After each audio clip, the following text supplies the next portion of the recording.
Dacă ieri mi-a fost bine, azi mi-e greu și vreau să văd acum câți adună în jurul meu. Vreau să văd pe cei cu care am făcut bani. Vreau să văd acum dacă-mi sunt tovară sau dușmani. Dacă ieri am plecat, azi m-am întors. Nu m-ați așteptat nici măcar cu obiceiul să fie frumos.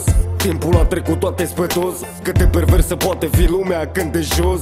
Unde îmi e familia, părinții și frații mei? Unde îmi e cea mai frumoasă dintre femei? Unde îmi e casa mea de altă dată? Parcă am nimerit într-o altă lume și mă doare mai tare ca niciodată, frățioare. Oare cine v-a făcut să uitați de mine? Oare sunteți voi? Îmi vine să plec, să uite tot, să nu mai vin înapoi niciodată.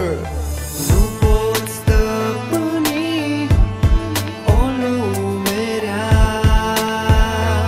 Viața e tristă, mergi înainte.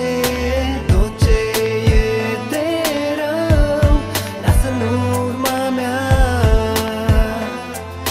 Lasă în urma mea. Dacă tu îmi spui mie că uneori nu e bine să zic nu unor oameni care au uitat de mine, spune-mi tu ce ai face dacă ai fi în locul meu. Când ți-e greu, dragii tăi să-ți facă mai mult rău.